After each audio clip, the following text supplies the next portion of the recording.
Assalamualaikum warahmatullahi wabarakatuh.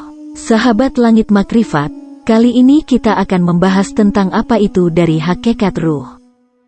Sebelum manusia lahir di muka bumi, Allah Subhanahu wa Ta'ala meniupkan ruhnya ke janin yang masih dalam kandungan ibu pada usia 120 hari 4 bulan kehamilan.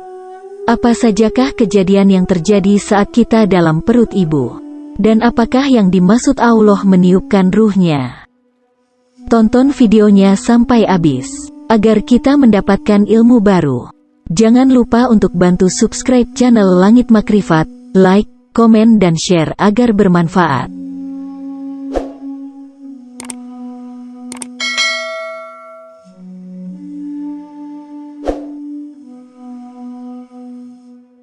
Allah berfirman dalam surat Shad ayat 72 yang berbunyi, Bismillahirrahmanirrahim. فَإِذَا سَوَّيْتُهُ وَنَفَخْتُ فِيهِ مِنْ رُوحِي فَقَعُوا لَهُ سَاجِدِينَ. Maka apabila telah kusempurnakan kejadiannya dan kutiupkan kepadanya ruhku. Quran Surat Shad ayat ke-72. Ruh yang ditiupkan itu sebagai daya jiwa manusia ketika kelak berada di dunia. Tidak hanya di situ, Tuhan pun mengajak dialog untuk meneguhkan keyakinan manusia. Allah Subhanahu wa Ta'ala berfirman dalam surat Al-A'raf ayat ke-172. Bismillahirrahmanirrahim. وَإِذْ أَخَذَ رَبُّكَ مِنْ بَنِي آدَمَ مِنْ ظُهُورِهِمْ ذُرِّيَّتَهُمْ وَأَشْهَدَهُمْ عَلَى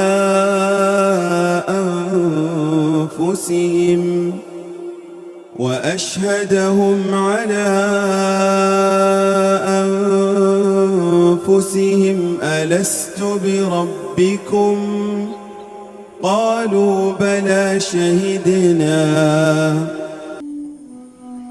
Dan ingatlah ketika Tuhanmu mengeluarkan dari sulbi tulang belakang anak cucu Adam.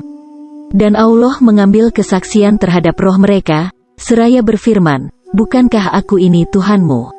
Mereka menjawab, betul engkau Tuhan kami bersaksi. Kami lakukan yang demikian itu, agar di hari kiamat kamu tidak mengatakan, sesungguhnya ketika itu kami lengah terhadap ini.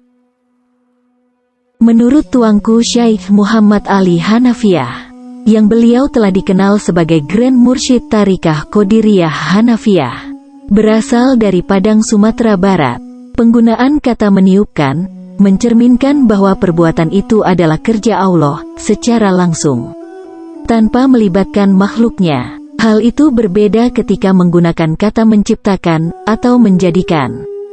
Misalnya, menciptakan manusia dari saripati tanah. Proses itu melibatkan peran banyak pihak, termasuk keterlibatan ibu dan bapak. Namun, penggunaan kata nafaho, kata meniupkan menunjukkan adanya proses langsung tanpa perantara. Apakah Allah memiliki ruh, sehingga dapat ditiupkan ke dalam diri manusia? Kalau Allah memiliki ruh, apa bedanya dengan makhluk?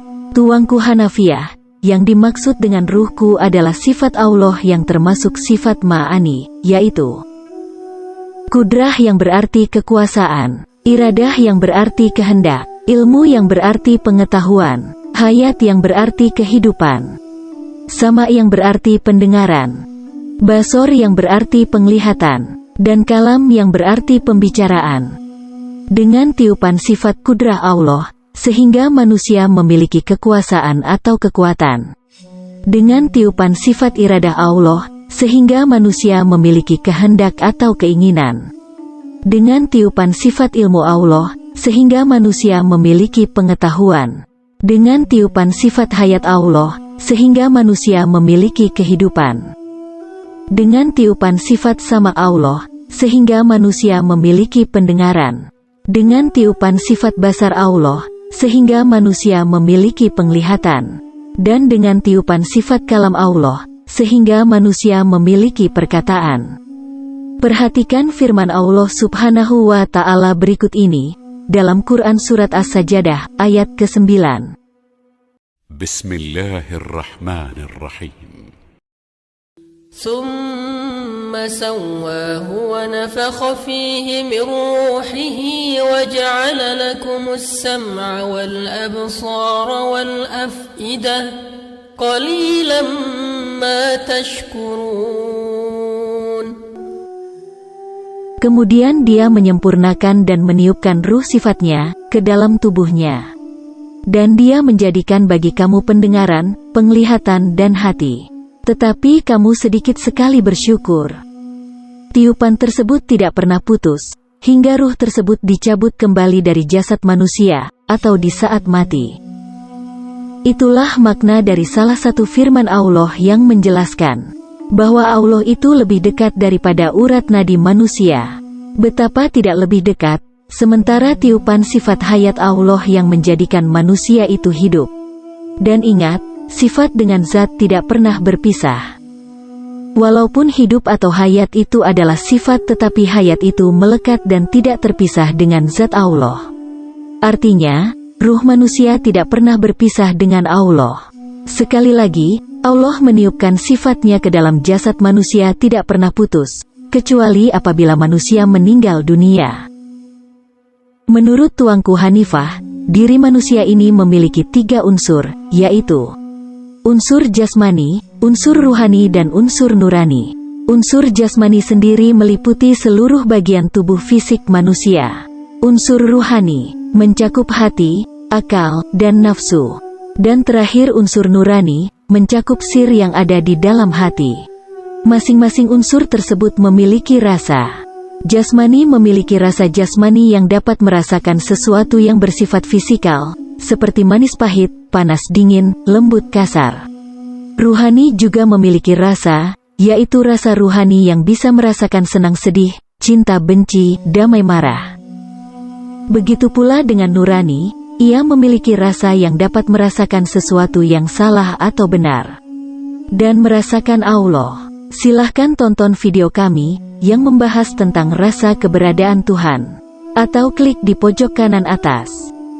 Segala sesuatu yang dikenali melalui rasa, mustahil bagi akal untuk menjelaskan hakikat. Hakikat dari manis saja tidak akan mampu menjelaskannya.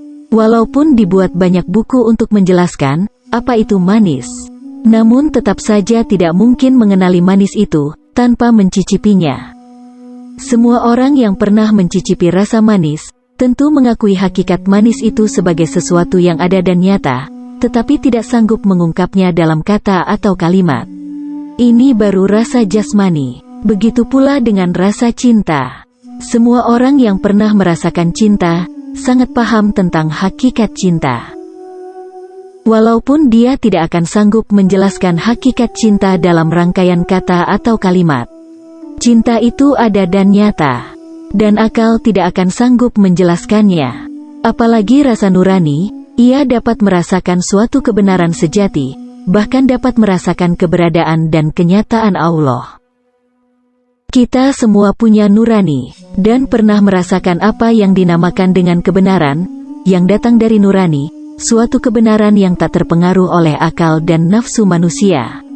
Kita seringkali merasakan kedekatan dengan Allah, dan rasa kedekatan itu mustahil bagi akal untuk mengungkapkannya dalam bentuk kata atau kalimat.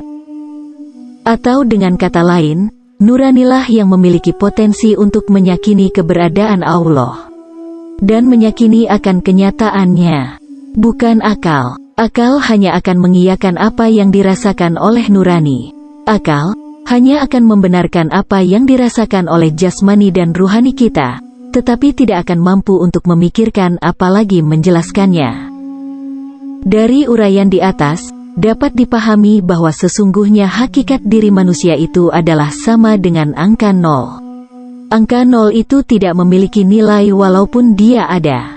Manusia itu tidak memiliki apa-apa. Semua yang ada di dalam dirinya adalah ciptaan dan tiupan dari Allah. Keberadaan manusia adalah 0, yang dapat merasakan keesaan Allah. Wahai hambaku, sesungguhnya jika engkau ingin merasakan aku ada, maka tiadakan pengakuanmu terhadap dirimu.